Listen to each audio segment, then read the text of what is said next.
Silas Kane counted the coins twice, his hand steady, even as his jaw locked tight as iron. $12, 14, 16. The auctioneer's voice cut through the dead summer air, calling out numbers over two little girls who stood barefoot on a wooden platform, their fingers laced together so tight their knuckles had gone white. The older one couldn't have been more than 13, didn't cry. She just stared straight ahead, chin raised just enough to tell the world she still believed she was worth more than whatever any man was willing to offer. That look near broke Silas Kane in two. If this story moves you, please subscribe to our channel. Hit that notification bell and follow along all the way to the end, because this one's going to take you somewhere you won't forget. And drop a comment telling me what city you're watching from. I want to see just how far this story travels. The town of Caldwell Flats wasn't the kind of place a man came to on purpose. It sat low in a crease between two dry ridges in the Wyoming basin, the kind of settlement that had grown up around a water source and a general store and never quite figured out how to become anything more than that. In the summer of 1873, the heat came down hard and unforgiving, and it baked the unpainted storefronts and the packed dirt main street until everything smelled faintly of scorched wood and horse sweat, and something older than either. Silas Kane had ridden in the previous afternoon to pick up a mule harness and a sack of salt he'd ordered 3 weeks prior. He hadn't planned on staying the night. He hadn't planned on any of what happened next. He was standing outside Fletcher's Supply, with his harness folded over one arm, when he heard the crowd gathering 2 lots down near the wide end of Main Street, where the livery yard opened up. He didn't move toward it at first. He'd been in enough frontier towns to know that wherever men gathered in numbers with that particular low-buzzing energy the business being conducted was usually something a decent man didn't need to witness. But then he heard the auctioneer start in, and then he heard something underneath the auctioneer's practiced patter, something small and sharp and wrong, and his boots moved before his mind decided to let them. He pushed through the edge of the crowd and he saw them, 2 girls, standing on a flatbed wagon that had been pulled up alongside the livery fence to serve as a platform. The younger one was tiny, maybe 6 or 7 years old, with dark circles under her eyes, and a cloth doll clutched against her chest that had seen better years. The older one stood slightly in front, not by much, but enough with her shoulders squared and her chin up, and her free hand wrapped around her little sister's wrist like a length of rope tied to something she wasn't going to let go of. Their clothes were wrong for summer. A thin cotton dress on each of them, both so worn the fabric had gone nearly translucent at the elbows and the hems. No shoes. The older girl's feet were cracked at the heels. Standing beside the wagon was a man Silas took for the one responsible. He was heavy through the middle and narrow through the eyes, with a week's worth of dirty stubble and a linen shirt that was sweat-damp and wrinkled. He stood with his thumbs hooked in his belt and a flat, bored expression on his face, like a man waiting for a ferry. 2 girls, Burl Hicks was saying, working the crowd with practiced ease. Orphaned, healthy, no known defects. Younger ones about 7, older's 13. Both able-bodied. Good for domestic work, farm help, whatever suits your needs, gentlemen. Who'll open at 8? Silas stopped walking. He stood at the back of the crowd, and he looked at the older girl's face, and what he saw there was something he recognized from a long way off. The way you recognize the shape of a mountain you haven't seen in 20 years. It was the expression of a person who had already decided that no one was going to save them, and had made their peace with it, and was now simply enduring. He'd worn that expression himself once, a long time ago in a different territory on a day he rarely let himself think about. 8, someone called from near the front. 8:50, said another. Silas looked at the man with the thumbs in his belt. He watched him scan the crowd with the casual, calculating expression of a man who'd done the arithmetic ahead of time and was satisfied with the numbers. "Who is that man?" Silas said quietly to the fellow standing nearest him. A sun-weathered rancher with a gray beard and the look of someone who'd seen too much to be surprised by any of it. The rancher glanced sideways at him. "That'd be Harlan Pruitt. He's their uncle. Father and mother both died of fever back in the spring. Harlan took the girls in for about 2 weeks before he decided they were more trouble than they were worth." Silas said nothing. 12, said a voice from the crowd, and a few people murmured. The older girl, Clara, he didn't know her name yet, but he didn't flinch at the number. She kept her gaze fixed somewhere above the heads of the crowd, like she was looking at a point on the horizon only she could see. Her hand around her sister's wrist didn't loosen. The younger one, the little one with the doll, turned her face up toward her sister and said something too quiet for Silas to hear. Clara looked down at her briefly and said something back, just a few words, and then looked away again. The little girl pressed closer to her side. $12.50. Burl Hicks called out cheerfully. Going at $12.50, do I hear? 13. $13 for two able girls, healthy and young, who'll give me 20, Silas said. His voice came out flat and even and carried clean across the yard the way a stone carries across still water. The crowd shifted. Heads turned. Burl Hicks stopped mid-sentence and squinted toward the back of the gathering. $20, Silas said again, stepping forward so there was no confusion about who'd spoken. For both of them. The crowd parted somewhat as he moved through it, not out of courtesy, but out of that unconscious animal instinct that makes people step back from something that's moving with purpose.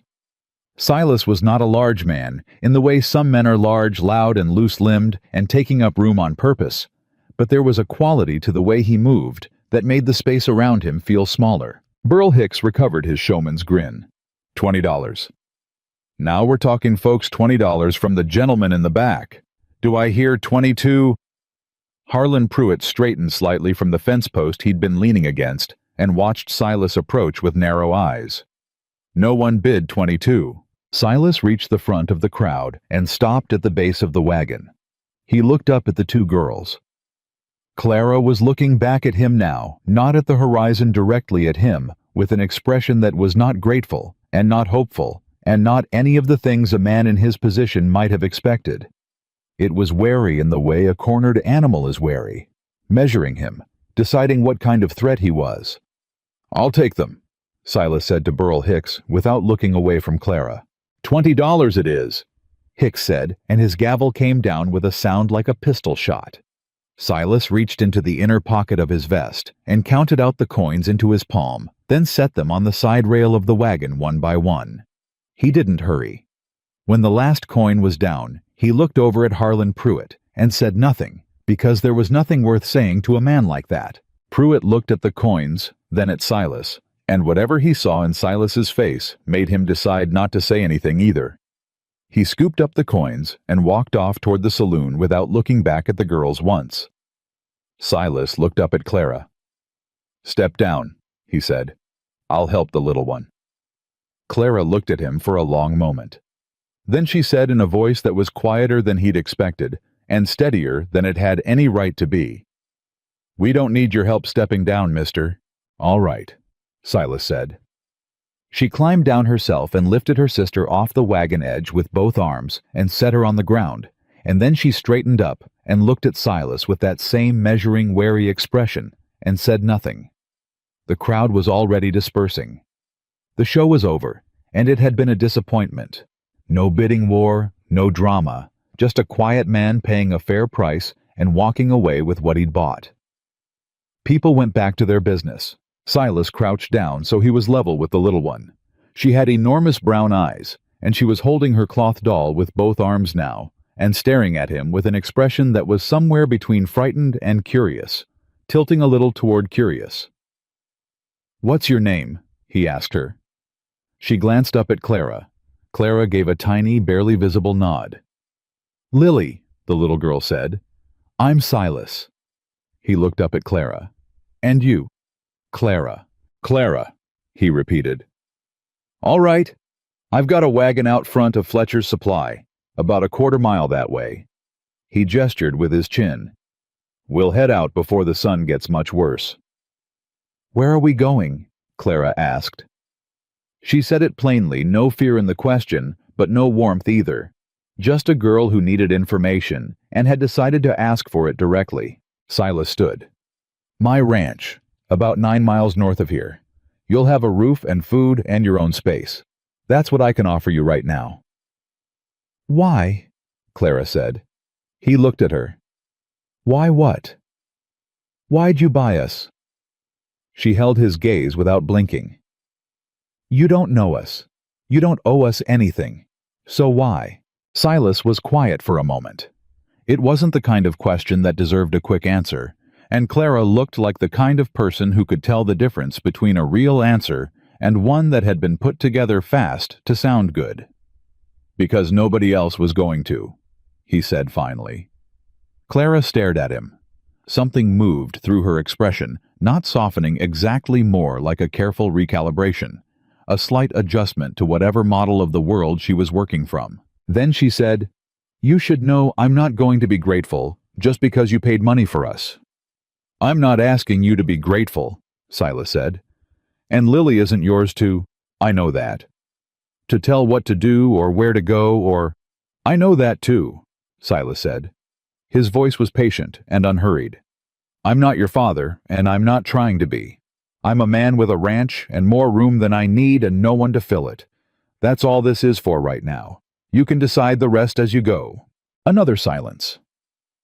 Lily had pressed herself against Clara's side and was watching Silas with those brown eyes, the cloth doll tucked under her chin. "What's the doll's name?" Silas asked her. Lily blinked. Then cautiously, "Martha." "Martha," Silas said. "That's a good name." Lily looked up at Clara. Clara was still watching Silas, but something had shifted fractionally in her posture, a degree of tension releasing somewhere like a rope played out a single inch. "All right," Clara said. "We'll come, but if you try anything that ain't right, I'll—" "You don't need to finish that," Silas said quietly.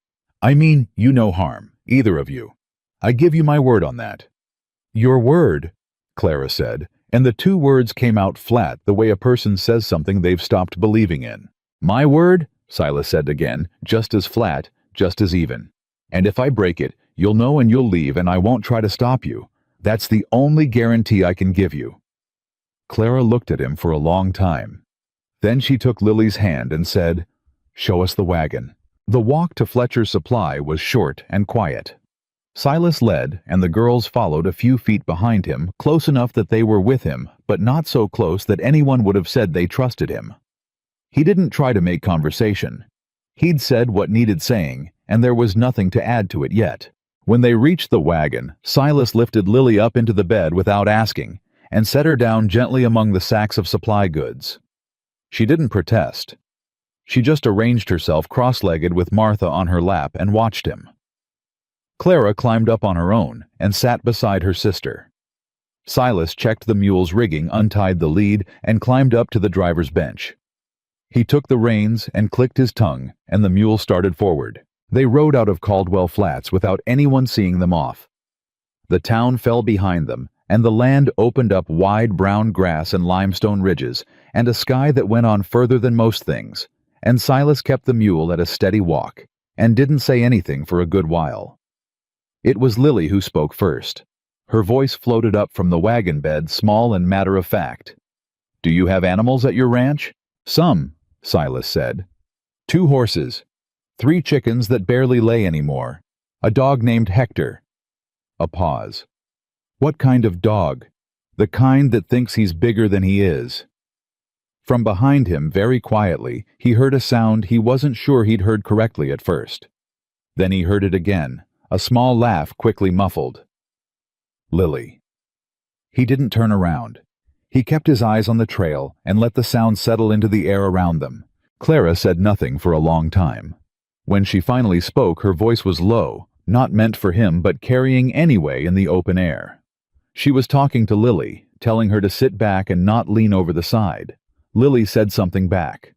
Clara said, "I don't care, sit back." Lily said something else. Clara said, "Lily Ann, I mean it." There was the sound of small movement, and then quiet. Silas kept his eyes forward and said nothing, and let the miles go by. The sun was lower, and the heat was easing fractionally by the time the dark outline of his ranch came up on the low hill ahead, the main house, the barn, the fence line of the paddock.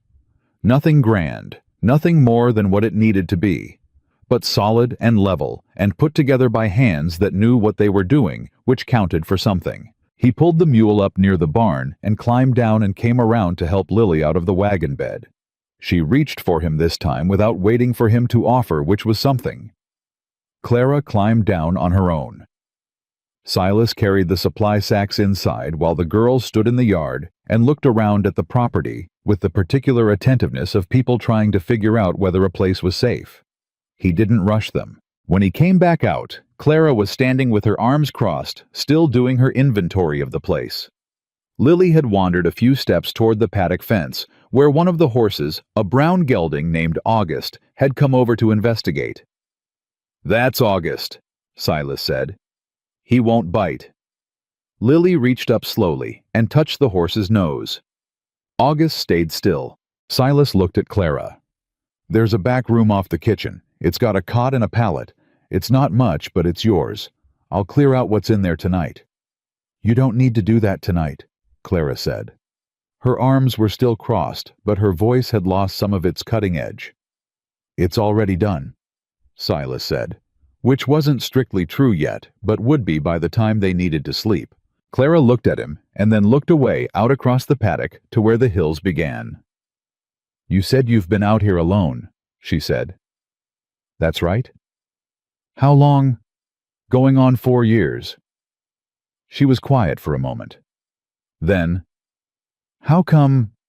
Silas considered how much of that answer to give her. "It's a long story," he said finally. "Longer than we need tonight." Clara nodded, like she understood the shape of that, even if not the content. Lily had stepped back from the fence and was looking up at Silas with a question forming on her face. He could see it coming a few seconds before she asked it. "Are you going to be our papa now?" The question hit him square in the chest. He crouched down to her level again the way he had before, and he picked his words with care. "I don't know what I'm going to be yet," he said. "I reckon we'll have to figure that out together. But I'll tell you what I do know. You're safe here, both of you, and that's not going to change." Lily considered this for a moment with the solemn concentration of a 7-year-old working through a serious problem. Then she looked up at Clara. "He said we're safe," she said. "I heard him," Clara said. "Do you believe him?" Clara looked at Silas. He didn't look away from her, and he didn't try to make his face do anything in particular, just let her see whatever she needed to see. "I don't know yet," Clara said honestly. "But I'm willing to wait and see." And that was the most honest thing anyone had said to Silas Kane in a very long time. He stood up and looked out over the property and the beginning of the purple dusk beyond the hills, and he thought about how a man's life could turn on a morning he hadn't expected. How $20 and a moment of recognition could redirect everything. "Come inside," he said. "I'll put something on to eat." Clara took Lily's hand, and they followed him toward the house, and for the first time in 4 years, the sound of footsteps in his yard was not only his own. Hector. The dog, who was in fact quite small and had apparently been sleeping under the porch steps the whole time, emerged as they reached the door, took one look at Lily, wagged his tail so hard his whole back half went with it, and shoved his nose into her free hand.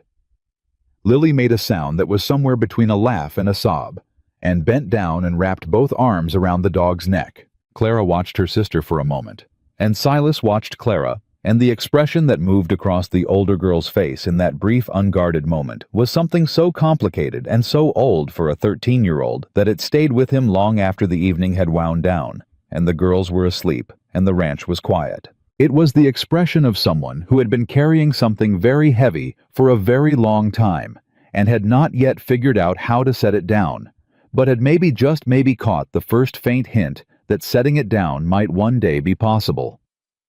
He banked the fire in the stove and sat in the chair by the window in the dark, and thought about that for a long time.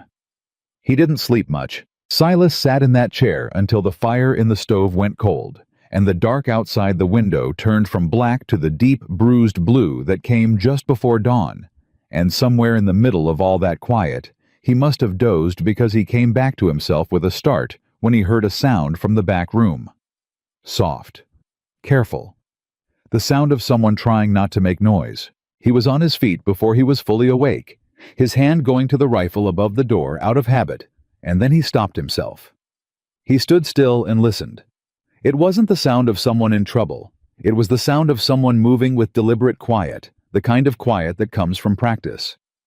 He crossed the kitchen without lighting the lamp and pushed open the door to the back room by an inch. Clara was standing in the middle of the room with her shoes in her hand. She froze when she saw him. Her eyes went wide for just a half second, the first time he'd seen anything like fear in them, and then they went flat and measuring again like a shutter dropping. They looked at each other in the dark. "I was going to the outhouse," she said. Silas looked at her, at the shoes in her hand, at the way she was positioned near the window and not near the door. "Door's that way," he said. Clara didn't answer. "You weren't going to the outhouse," Silas said quietly. A silence. Lily was asleep on the cot behind her curled tight around Martha, breathing slow and even. Clara's jaw tightened. Then, because she was apparently not the kind of person who lied when the lie had already been seen through, she said, "I wanted to know if there was a way out." "Out of what?" "Out of here." She said it plainly without apology. "In case we needed it." Silas leaned his shoulder against the doorframe and looked at her. He wasn't angry. He wasn't offended. He understood the arithmetic of what she'd been doing, cataloging exits, mapping escape routes, running the numbers on whether she could get herself and her sister clear if things went wrong in the night. "The window opens," he said. "Drops about 4 feet to the ground. The barn's unlocked and August is easy to bridle. There's a trail north of the property that cuts through to the Harmon Creek Road." Clara stared at him. "You should know these things," Silas said. "A person ought to know their exits. I'd have told you before you went to sleep if I'd thought to." Her mouth opened slightly and then closed again. She looked down at the shoes in her hand and then back up at him. And for a moment, her face was just a 13-year-old girl's face, confused and tired and young in a way she'd been working hard not to show him. "Why are you telling me that?" she said. "Because it's true and you deserve to know it." He pushed off the doorframe. "Go back to sleep. We'll figure out the rest in the morning." He went back to his chair and sat down, and after a while, he heard the soft sounds from the back room settle into stillness again.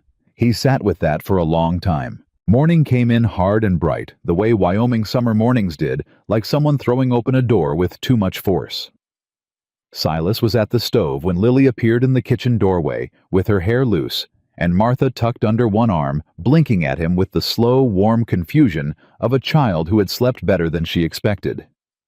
"You're cooking," she said. "Trying to," Silas said. She came further into the kitchen and climbed up onto the bench at the table and set Martha down and watched him with focused attention. "Clara always does the cooking," she said. "Then Clara can tell me what I'm doing wrong." Lily considered this. "She'll do that," she said. He nearly smiled. Clara appeared a few minutes later already dressed, her hair pulled back her face, showing nothing of whatever had gone through her in the night. She stood in the kitchen doorway and looked at the skillet and said, "You're burning the fat." "I know," Silas said. "Move it off the heat." He moved it off the heat. She came to the stove without being asked, nudged him slightly to the side with her shoulder. Just business, no warmth in it, but no hostility either, and took over the skillet. Silas stepped back and let her. They ate at the table in a quiet that wasn't quite comfortable and wasn't quite uncomfortable. Lily ate with the focused seriousness of someone who had not always had enough and intended to make the most of having it now. Clara ate less, watching him whenever she thought he wasn't looking. "I want to talk about what's next," Silas said when the plates were mostly clear. Clara looked at him directly. "All right. You're going to need clothes, shoes especially." He nodded toward Lily's feet. "I'll take you into Caldwell Flats in 2 days when I've got more cash on hand. In the meantime, there's work on this ranch if you want it, and I'll pay you fair for it. I won't make you work if you don't want to. But I figure you'd rather have something to do." Clara was quiet for a moment. Then, "What kind of work?" "Feeding the horses, collecting eggs from those useless hens, helping me mend fence line on the north pasture." He paused. "Nothing I'd ask of you that I wouldn't do myself." "And Lily. Lily can help me with the chickens," he said. "If she wants." Lily's head came up from her plate. "I want," she said immediately. Clara looked at her sister, then back at Silas. "What do you get out of this?" she said. "Out of having us here. What is it you actually want from us?" "Company," Silas said. "That's the honest answer. 4 years is a long time to talk to a mule." It wasn't funny exactly, but something in Clara's face shifted just slightly. Not a smile, but the shape that comes right before one, the shape that gets stopped before it finishes. "That's a sorry reason to spend $20, she said. "I've spent money on worse," Silas said. They were clearing the table when they heard it the sound of a horse coming up the trail at a trot. Not a walk. A trot, which was the pace of someone who had somewhere to be and wanted to be there before someone else arrived first. Clara heard it the same moment he did. He saw her body change a stillness that spread from her shoulders down the kind of stillness that was the opposite of relaxed. "Inside," Silas said, quiet and even. "Who is it?" "Don't know yet." He was already moving toward the door. "Take Lily to the back room." "Silas? Please," he said, and something in the way he said it made her move. He stepped out onto the porch and pulled the door shut behind him. It was Deputy Cale Morrow, riding a gray roan, and behind him on a second horse was Harlan Pruitt. Silas's hands stayed loose at his sides. He watched them pull up in the yard, and he kept his face easy, the way you keep a fire easy when the wind picks up, contained, not extinguished. Morrow was a young man, for a deputy mid-20s, with the uncomfortable look of someone who'd been told to do something he didn't entirely want to do. Pruitt sat behind him with his thumbs in his belt again, and the same flat, bored expression from the day before, except now there was something else underneath it. Something more careful. "Morning, Silas," Morrow said. He knew Silas by name, which meant they'd crossed paths before, though Silas was struggling to place him. "Deputy," Silas said. "Got a situation here I need to work through with you." Morrow swung down from the roan and held the reins loose in one hand. "Mr. Pruitt here says there may have been an irregularity with yesterday's sale." Silas looked at Pruitt. Pruitt looked back at him without expression. "What kind of irregularity?" Silas said. Morrow pulled his hat off and turned it in his hands, a nervous habit, the kind a man has when he's saying something he hasn't fully convinced himself of. "Turns out there was a prior arrangement. Mr. Pruitt says he'd already spoken to a gentleman named Wallace Hatch about taking the girls before the auction was called. That conversation, per Mr. Pruitt, constituted a sale which would make yesterday's auction unlawful." Silas was quiet for 3 full seconds. "A spoken arrangement," he said. "That's what he's claiming? And where is this Wallace Hatch?" Morrow hesitated. Pruitt shifted in his saddle. "He's in town," Morrow said. "Waiting." Silas looked at Pruitt. "What is Wallace Hatch planning to do with 2 little girls?" Pruitt shrugged, slow and deliberate. "That ain't my business. He paid me fair for them, and I gave my word, and a man's word ought to count for something." "Your word," Silas said. "That's right. You gave your word to a stranger over 2 children in your care, the same children you put on an auction block the next morning." Silas's voice stayed level, but something underneath it had gone very quiet in the way that certain weather goes quiet. "Tell me, Harlan, which word are we supposed to honor here?" Pruitt's jaw moved, but nothing came out. Morrow turned his hat one more time. "Silas, I'm not saying this is right. I'm saying there's a legal question that needs to be answered, and the simplest answer is that you hand the girls over while the matter is looked into, and if it falls in your favor, then—" "They're not going anywhere," Silas said. The yard went very still. Morrow looked at him with something between relief and dread. Pruitt's expression finally showed something, a tightening around the eyes, a recalibration. "Silas," Morrow said carefully, "I'm the law here, and I'm telling you. You're telling me to hand 2 children to a man whose name I don't know, for reasons nobody can explain plainly, based on a spoken word from a man who sold those same children at public auction not 24 hours ago." Silas took 1 step forward, just one, and his voice dropped another register. "Find me a judge who'll stand behind that, and I'll listen. Until then, those girls stay." A silence stretched out between them, Somewhere behind the house, one of the hens made a complaint about something. Morrow looked at Pruitt. Pruitt looked at the ground. Then Pruitt looked back up at Silas, with something new in his expression, not anger, which Silas could have handled, but calculation. The expression of a man revising his approach. $20 wasn't a fair price for two healthy girls, Pruitt said. A man could argue, you took advantage. A man could argue a lot of things, Silas said. A man who put his brother's orphaned children on a public auction block might want to think carefully about which arguments he makes out loud. Pruitt's face went red. Morrow put his hat back on. I'll need to look into this, he said. I'll be straight with you, Silas. I don't love this situation. But Hatch is a man with money, and money buys patience in this territory. He may push this. Let him push, Silas said. Morrow nodded once, mounted up, and said something quietly to Pruitt that Silas couldn't hear. Pruitt looked at the house one more time, and Silas looked back at him without moving, and then Pruitt turned his horse and followed the deputy back down the trail. Silas stood on the porch until the sound of hooves faded entirely. Then he turned around. Clara was standing in the doorway behind him. She had heard everything.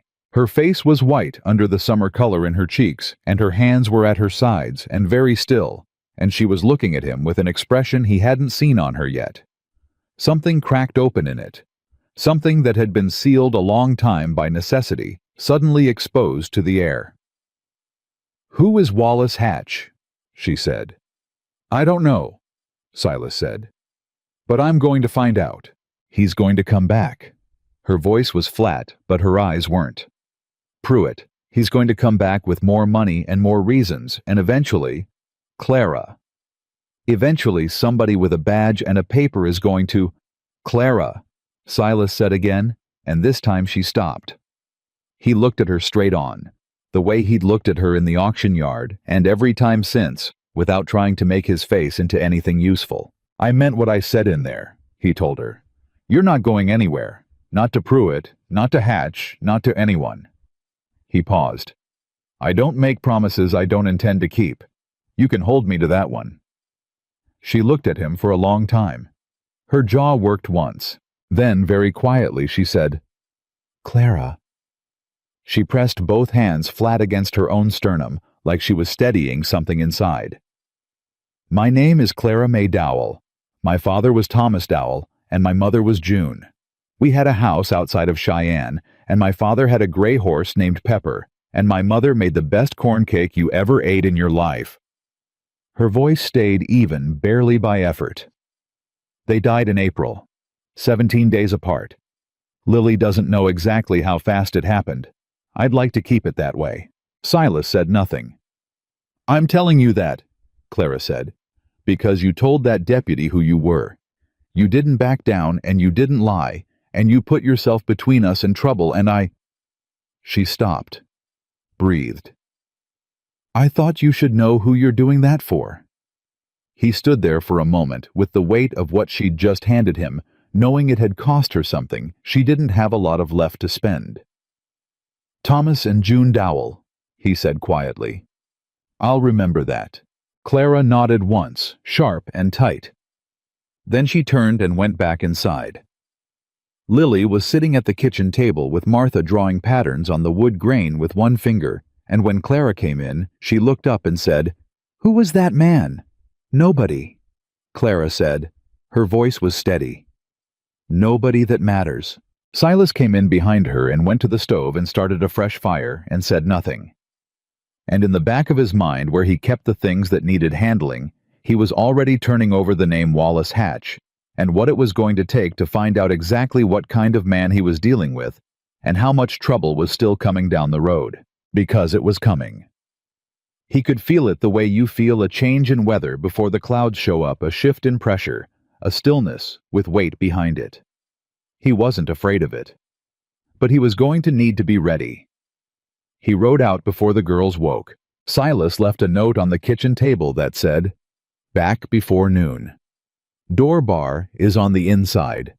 4 words of instruction and one of reassurance, which was about all he was willing to put on paper, And then he saddled August and pointed him toward Caldwell Flats, while the morning was still cool enough to make good time.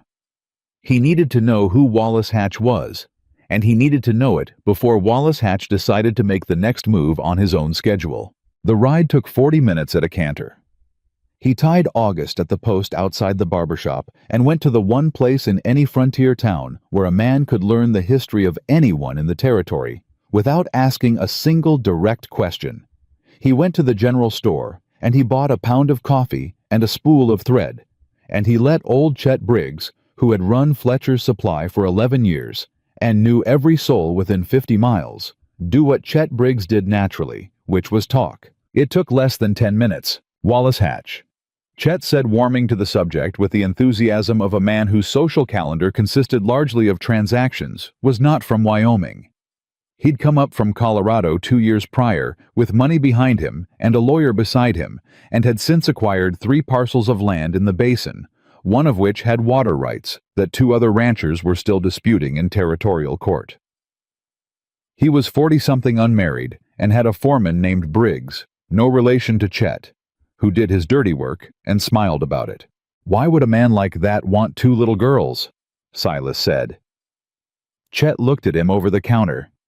Something shifted in the old man's expression, a souring like milk just turning. "Word is, he's been looking for domestic help since his last housekeeper quit in March. Says he wants someone permanent. Young enough to train up right his words." Silas put his money on the counter and picked up his goods and walked out. He found Hatch in the saloon. Hatch was easy to identify because he was the only man in the room wearing a jacket in July, and wearing it like he didn't notice the heat, which meant he'd learned to perform comfort he didn't feel, and had been doing it long enough that it looked natural. He was sitting at a corner table with a glass of something amber and a ledger open in front of him, and he looked up when Silas walked over and pulled out the chair across from him and sat down without being invited. "Silas Kane," Silas said. Hatch looked at him with pale gray eyes that moved over him the way a man takes inventory of livestock. "I know who you are," he said. His voice was measured, the voice of someone who'd learned to speak slowly because he'd found it made other people nervous. "Then you know why I'm here. I know you purchased 2 girls at yesterday's auction that Harlan Pruitt had already promised to me." Hatch closed the ledger with one hand and folded both hands on top of it. "I have a signed agreement." "Signed by whom?" "By Pruitt." "And countersigned by—" A brief pause. "The agreement is between myself and Pruitt." "So there's no judge's signature," Silas said. "No territorial seal, no legal witness beyond Pruitt himself." "The legal framework will be established," Hatch said, and the way he said it, patient, certain, the way a man talks about rain when he can already see the clouds, made something cold move through Silas's chest. "I want to be plain with you," Silas said. "Those girls are not going to you. Not today, not through a court, not through any arrangement you make with Pruitt. I will spend every dollar I have, and every day I've got to see that through." Hatch looked at him for a moment.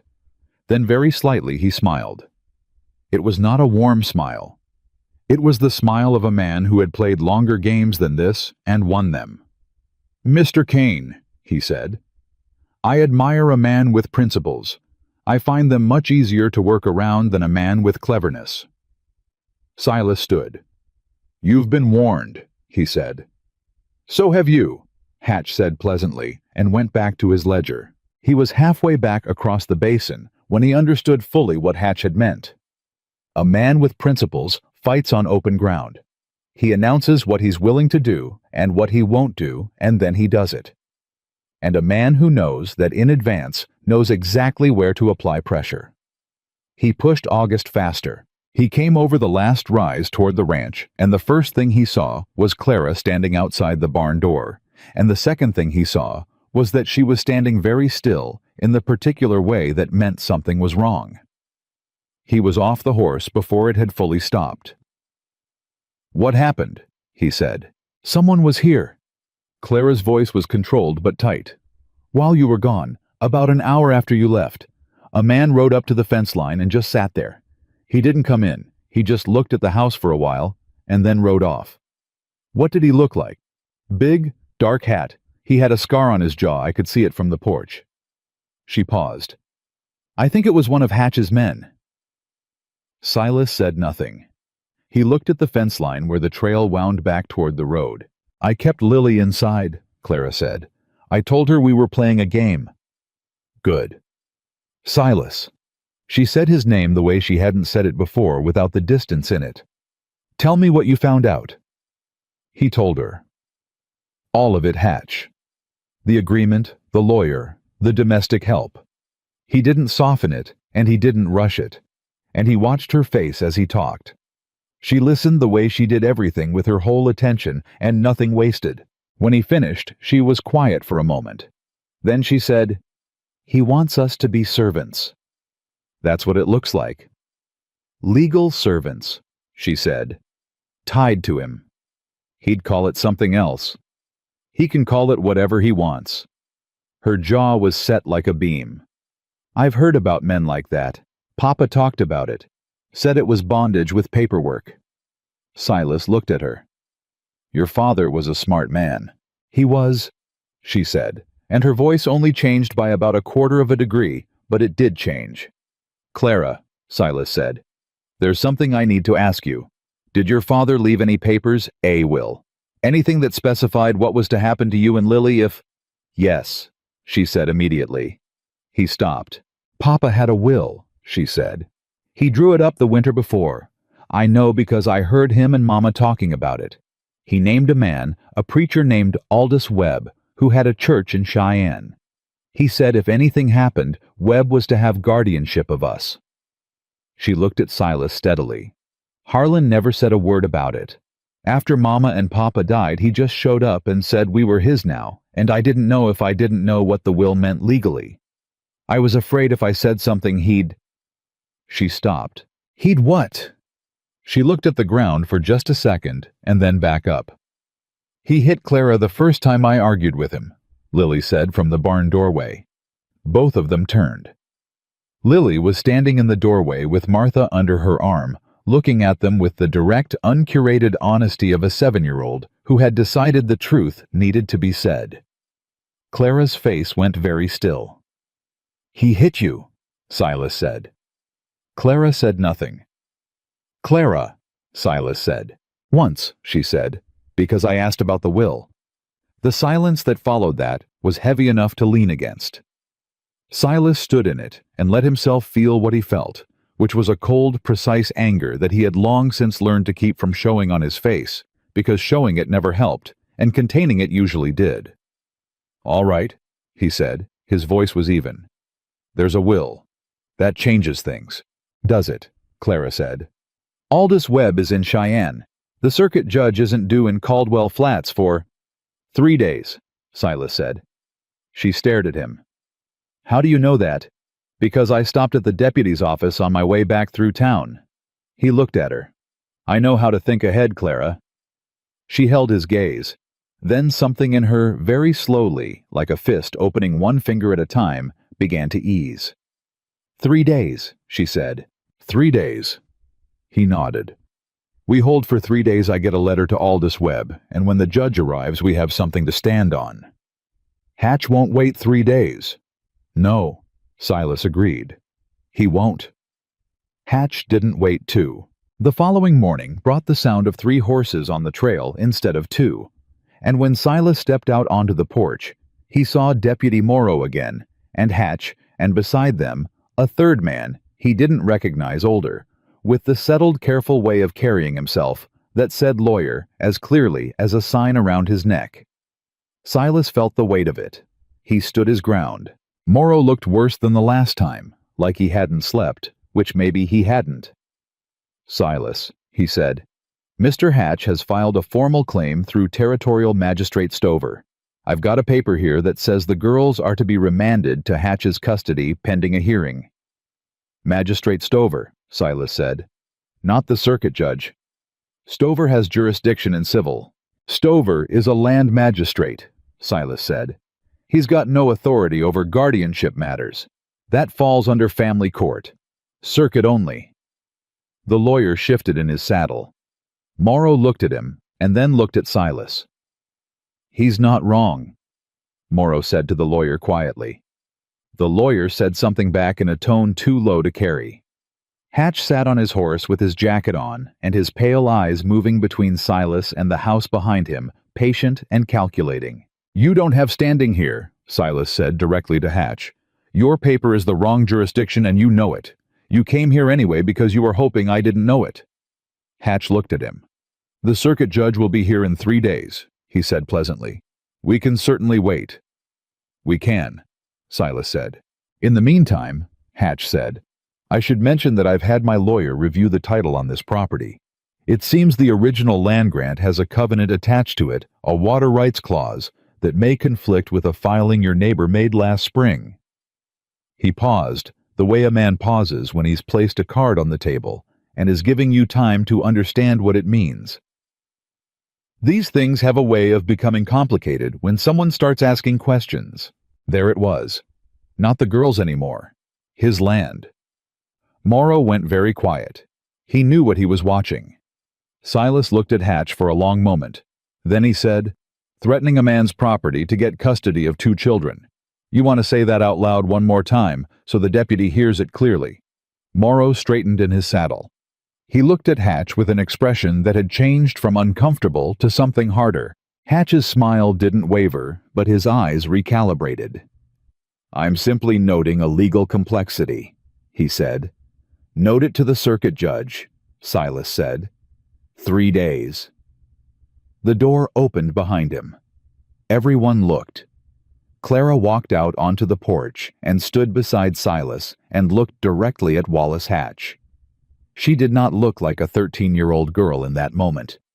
She looked like someone who had run out of patience with being acted on and had decided to become the one doing the acting. "My father's name was Thomas Dowell," she said. Her voice carried clean and flat across the yard. "He had a will filed with a preacher named Aldous Webb in Cheyenne, naming him our guardian. Harlan Pruitt never had legal authority over us. Any document he signed was fraudulent." She looked at the lawyer.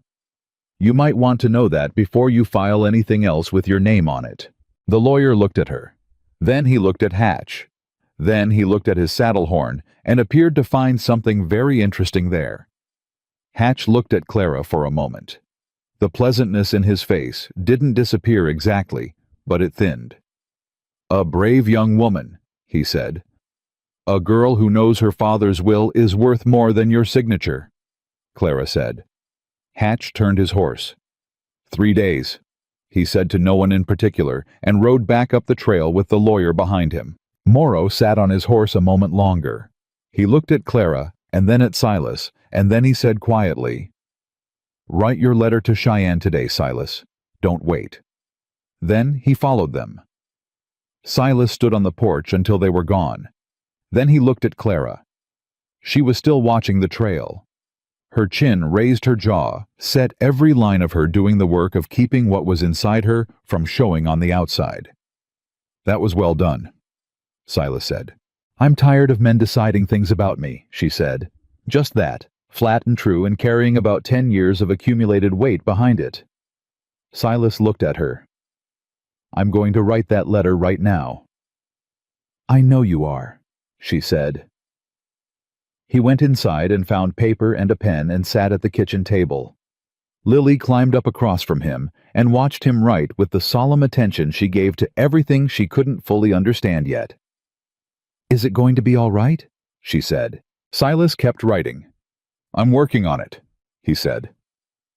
Lily nodded like that was good enough. She set Martha on the table facing the paper as if the doll was reading along. Clara stood in the doorway the whole time he wrote, watching the trail. She wasn't watching for Hatch. She was watching for whatever came next, the way she'd been watching for whatever came next. Her whole life, except that now, for the first time in longer than she could say, she was watching from a place where someone was standing beside her. She didn't know yet what to do with that.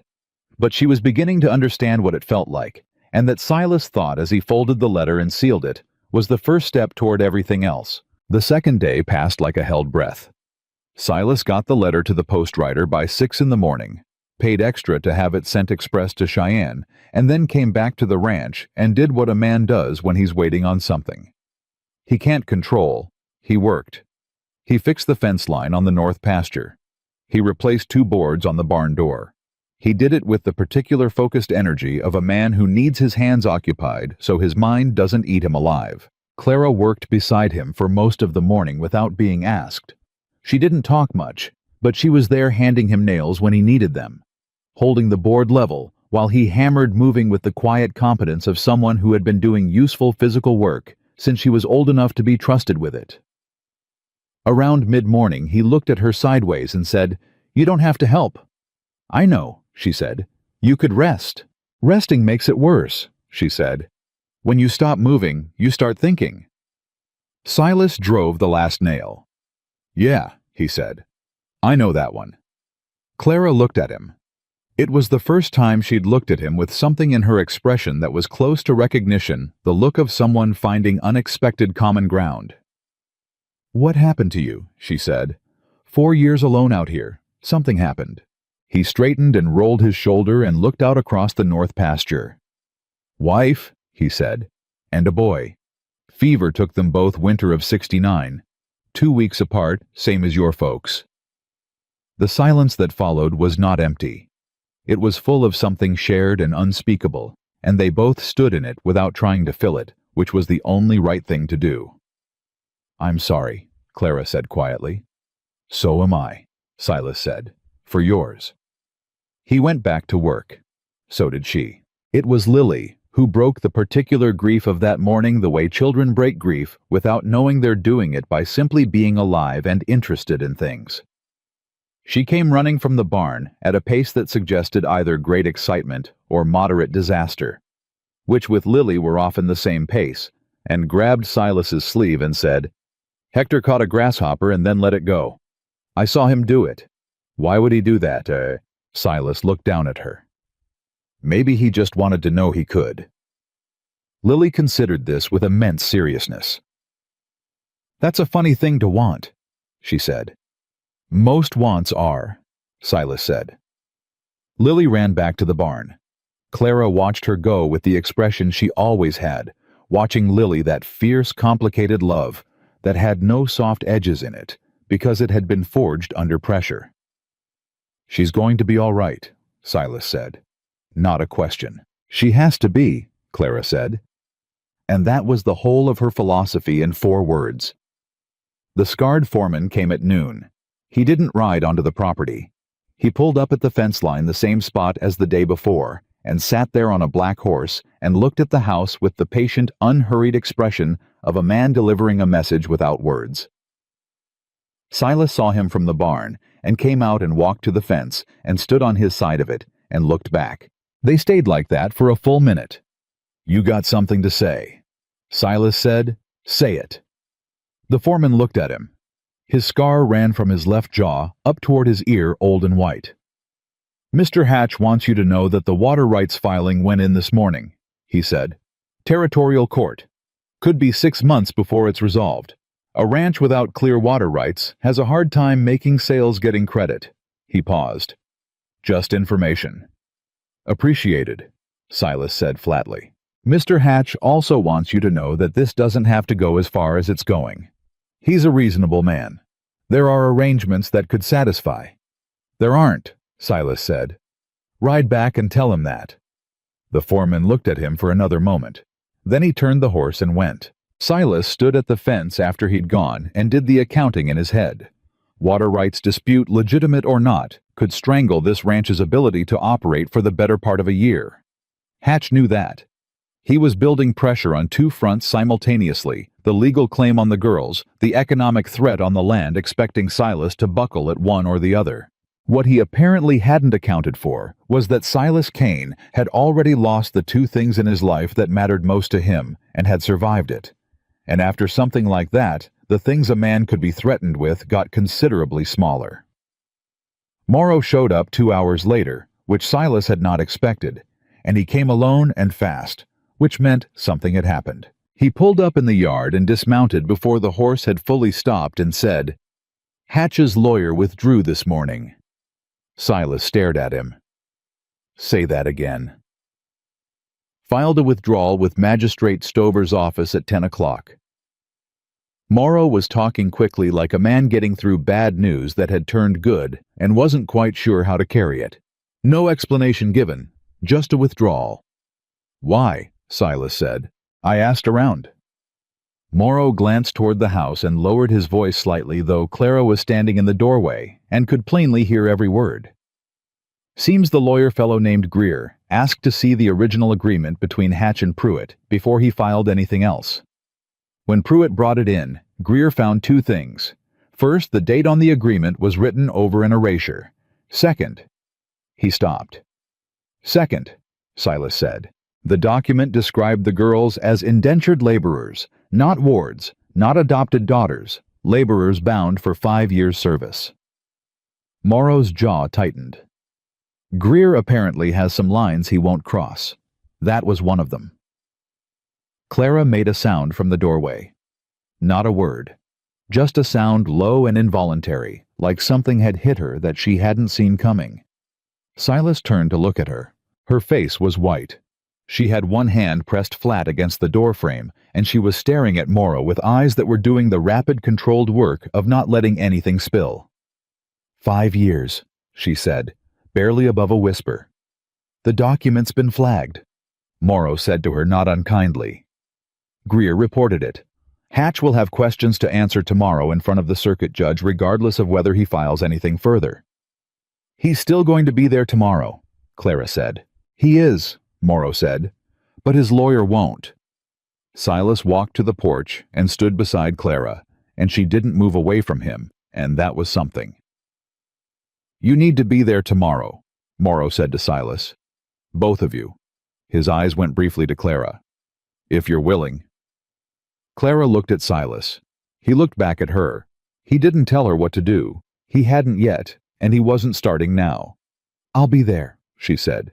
What happened that evening was something Silas had not expected and would not forget. They were sitting at supper. Lily explaining in great detail her theory about why Hector the dog had let the grasshopper go, which had grown considerably more elaborate over the course of the day when hoofbeats came up the trail. More than one horse. Silas was on his feet and at the door before the knock came. He opened it to find 4 people on his porch. Ed Garnett, who ran a ranch 2 miles east and whom Silas had spoken to maybe a dozen times in 4 years. Ruth Garnett beside him. Old Chet Briggs from the general store, and a woman Silas recognized as May Tilson, who ran the boarding house at the north end of Caldwell Flats and had been standing in the auction crowd 2 days ago. They all looked at him with the specific expression of people who have made a decision that cost them something and have come to act on it. "We heard about the hearing tomorrow," Ed Garnett said. "We want to testify. Those of us who were at the auction." He glanced past Silas toward the girls at the table. "We saw what happened. We should have said something then. We didn't." His voice had the flat, unvarnished quality of genuine shame. "We're saying it now." Silas looked at them for a moment. "You didn't have to come out here," he said. "No," May Tilson said. "We didn't." She said it in a way that meant, "That's exactly why we did." Ruth Garnett was looking past Silas at Clara, who had come to stand a few feet behind him. "Honey," she said, and her voice was the warm, careful voice of a woman who knows exactly what she's looking at. "I am sorry I stood there and did nothing." Clara looked at her. The silence stretched for just a moment, and in it was everything: the auction, the barefoot platform, the crowd that had watched and looked away. "Thank you for coming now," Clara said finally. It wasn't forgiveness quite, but it was a door left open, and that was more than nothing. The hearing the next morning was not in a formal courtroom. The circuit judge, a heavy-set man named Harlan Fitch, who had seen 30 years of frontier disputes and had the permanent squint of a man who'd heard every variety of human dishonesty and stopped being surprised by any of them, held his sessions in the back room of the land registry office, which had a table and enough chairs and the territorial seal on the wall, and that was enough. Hatch sat on one side with a new lawyer he'd apparently summoned overnight, younger than Greer and visibly less comfortable. Silas sat on the other side with Morrow, and at the last moment one additional figure who changed the shape of everything. The door opened, and a thin man in a preacher's collar walked in, still dusty from the road, and sat down beside Silas without a word. Silas turned to look at him. "Aldous Webb," the man said quietly. "I got your letter. I rode through the night." He looked at Silas with direct, clear eyes. "Thomas Dowell was my closest friend for 20 years. Tell me what I can do." Silas felt something in his chest release like a rope cut clean. Judge Fitch called the hearing to order with the economical weariness of a man who had places to be. Hatch's lawyer presented the original agreement, now flagged with Greer's notation about the erasure and the indenture language. Fitch looked at it for about 45 seconds, asked 2 questions about the erasure, received answers he clearly found insufficient, and set it aside. Aldous Webb presented Thomas Dowell's will, notarized in Cheyenne in December of 1872, naming Webb as legal guardian to Clara May Dowell and Lily Ann Dowell in the event of both parents' deaths. He presented the notarization. He presented his own identification. He presented a sworn letter from the Cheyenne notary. Hatch's lawyer said something about the validity of the original auction sale. Fitch looked at him over his glasses. "The original auction sale," he said, "was conducted by a man who had no legal guardianship standing based on a fraudulent prior agreement for the purpose of placing minors into indentured labor." He put his glasses down. "Is that the sale you're asking me to validate, son?" The young lawyer looked at his papers. Ed Garnett testified. Ruth Garnett testified. May Tilson testified. Chet Briggs testified. Each of them said what they had seen. Each of them said what they had not done. Each of them said it clearly and without ornamentation, and it sat in that room with the particular weight of witnesses finally being what witnesses are for. Then Judge Fitch looked at Clara. "Young lady," he said, and his voice changed slightly, not softer exactly, but more considered. "Do you have anything you want this court to know?" Clara sat straight in her chair. She looked at the judge, and not at Hatch, and not at Pruitt, who had come in midway through the hearing and sat in the back corner saying nothing, looking smaller than he had at the auction. "My father made a plan for us," she said. "He made it because he loved us, and because he was the kind of man who thought ahead. He knew the world could be hard, and he tried to make it a little less hard for us after he was gone." She paused. "All we're asking is that his plan gets to count for something. That's all." Fitch looked at her for a long moment. Then he wrote something on the paper in front of him and said, "It counts." Harlan Pruitt left before the hearing was over. He didn't say anything to anyone. He just got up quietly while Fitch was still writing and went out the door and didn't look back, and Silas watched him go and felt nothing in particular except a kind of tired clarity. Outside in the thin warm air of the Wyoming morning, Aldous Webb shook Silas's hand and held it a moment longer than a handshake required, and said, "Thomas would have wanted to thank you." "He doesn't owe me anything," Silas said. "No," Webb said, "but I'm saying it anyway." He looked at the girls Lily on the steps, trying to get Hector, who had somehow traveled here in the saddlebag, to sit still for once, and Clara standing near the door, watching the street with those watchful eyes of hers. "I'll need to make arrangements," Webb said to Silas, quiet. "I'm in Cheyenne. I have the church. It could take a few weeks to sort out." "They're all right where they are," Silas said, "if you're all right with it." Webb looked at him. "Are they?" Silas looked at Clara. She was already looking at him because she had been listening, because she always listened.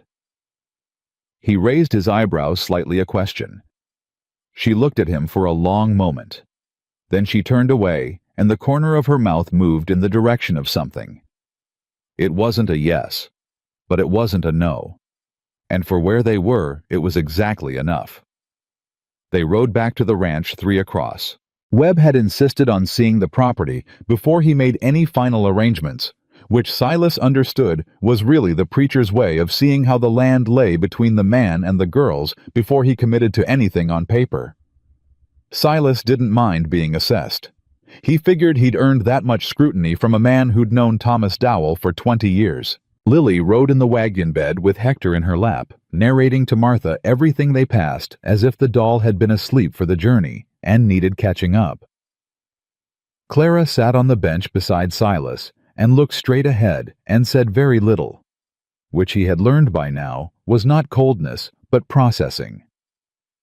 The way Clara handled large things was to go quiet and internal, and come out the other side with her conclusions already formed. Webb rode alongside on his road horse and watched everything with the attentive, unhurried eyes of a man who had learned to read people the way some men read weather. When they pulled up to the ranch, Silas helped Lily down and watched Webb take in the property, the house, the barn, the paddock, the fence line that still needed 2 more posts, but was solid where it stood. He watched Webb's face and saw the man doing the same arithmetic everyone did when they first arrived. Not grand, not poor. Put together by someone who knew what they were doing and cared about the result. Thomas would have liked this place, Webb said quietly. You think so? Silas said. He was a practical man. He liked things that worked. Webb looked at him. You fixed that fence this week? Most of it. The house is clean. The girls did that. Webb nodded slowly. He was looking at Clara now, who had gone to the porch and was standing with her arms crossed in her default posture, watching Webb watch her with those measuring eyes. Clara, Webb said, walking toward the porch. Can I talk with you for a few minutes? All right, she said. They sat on the porch together, and Silas took Lily to the barn to check on August and give Clara the space she needed. He could hear the murmur of voices, but not the words, and he didn't try to make them out.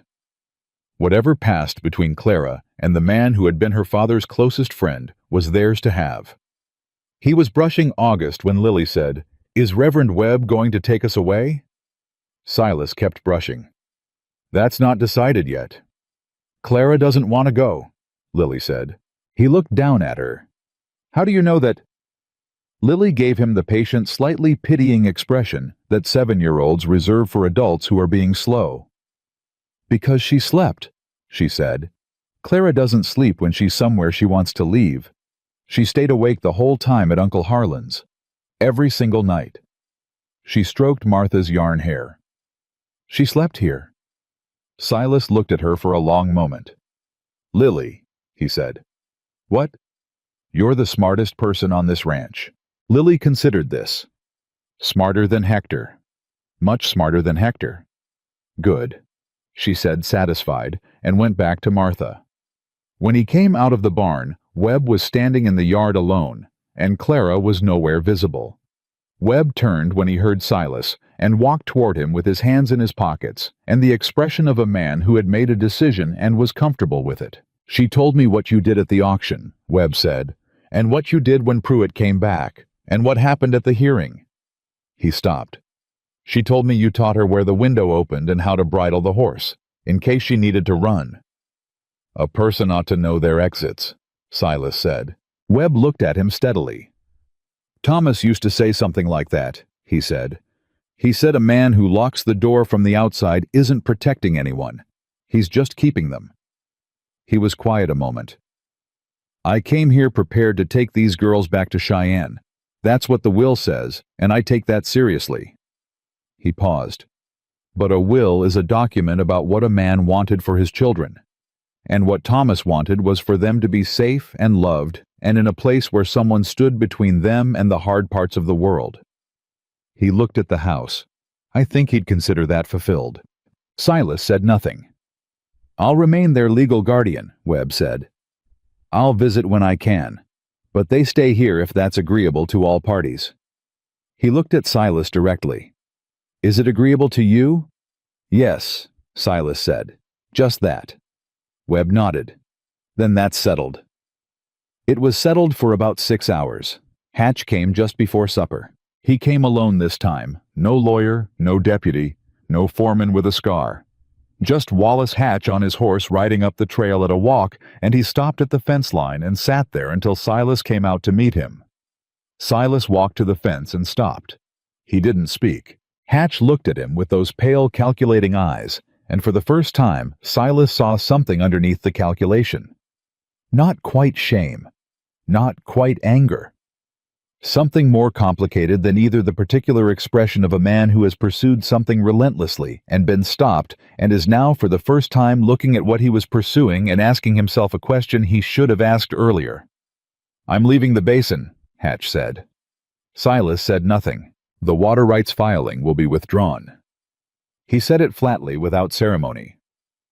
My lawyer, the first one Greer told me this morning, that if I continue to pursue any part of this, he'll file a disclosure about the indenture document with the territorial court. I find myself, he said with a bitter precision, without good options. That happens, Silas said, when a man builds on bad ground. Hatch looked at him. Something moved in his face, not quite anger, not quite respect, something between them. You're a stubborn man, Kane. So I've been told. Those girls. Hatch stopped. Started again. I told myself I was providing them a home, a structure, security. He said the words like a man reading from a list he'd made a long time ago and is only now noticing the items don't add up. I've been alone a long time. I wanted... He stopped again. I know what you wanted, Silas said quietly.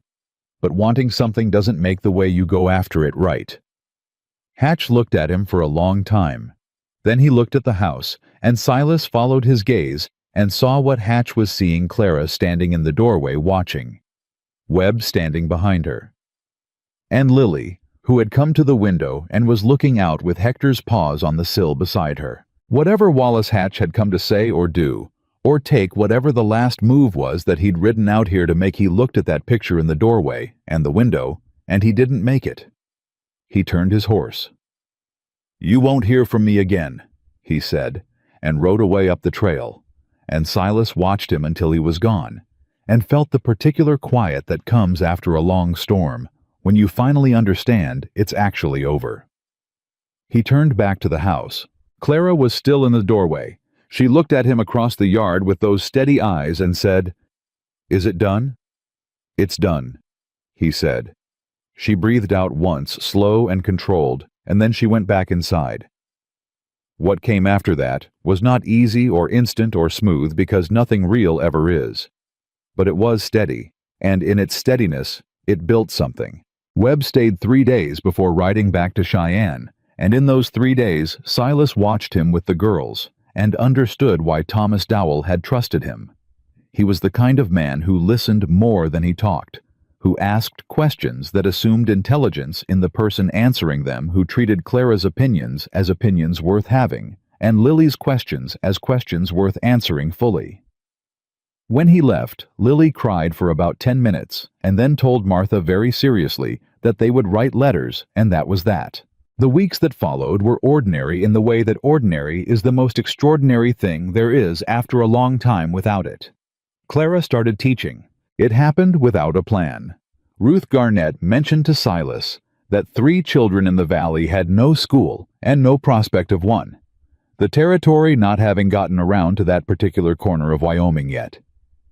Silas mentioned it to Clara, with no suggestion attached, just the information set down in front of her. The way you'd set down something someone dropped without making a thing of it. Clara was quiet for half a day. Then she came to him at the fence and said, I could teach them 2 mornings a week if Mrs. Garnett could bring them here. I'll ask her, Silas said. You don't think it's a bad idea? He looked at her. She was 15 days past the auction, still wearing the dress May Tilson had brought over from the boarding house because Clara had refused to let Silas buy her clothes until she'd worked enough to pay for them herself, which he had stopped arguing about. She looked older than 13 and younger than she'd looked the day he'd first seen her, which was the right direction. I think your father would call it a good idea, he said. Clara looked away fast. When she looked back, her jaw was set and her eyes were clear. Monday and Wednesday mornings, she said. They'll need paper and chalk. I'll get it, he said. She went back inside. Silas stood at the fence and looked out at the land, and felt something shift in him, slow and deep and foundational, like a load-bearing thing he'd thought was broken, quietly righting itself in the dark. It was a Saturday 3 weeks later when it happened. The moment he could point to afterward, as the moment he understood fully, and without qualification, what this was. He was at the kitchen table going over his accounts. The water rights dispute had been formally withdrawn the week before, which meant the land was clean again. which meant he could plan, and Clara came in from outside and stopped in the middle of the room. She was holding something. A small square photograph, the kind a portrait studio makes worn at the corners. She held it carefully with both hands, and her expression was the one she had when something had caught her off guard. He looked at the photograph. He knew what it was. "It fell out of the book I was using for the lesson," she said. Her voice was careful. "The Bible from the shelf." "I know," he said. He hadn't looked at that photograph in 2 years. He hadn't known it was still in the Bible. "That's my wife. Her name was Sarah. The boy is Daniel. He was 4. Clara looked at the photograph, then at him, then at the photograph again. "They look happy," she said. "They were," Silas said. "We all were." She set the photograph on the table in front of him with both hands, the way you set down something fragile. She didn't say she was sorry, because she'd said that already, and she wasn't the kind of person to repeat herself on things that mattered. She just stood there for a moment. Then she said, "You opened this house up again anyway." It wasn't a question. "I did," Silas said. "That must have cost you something." He looked at the photograph.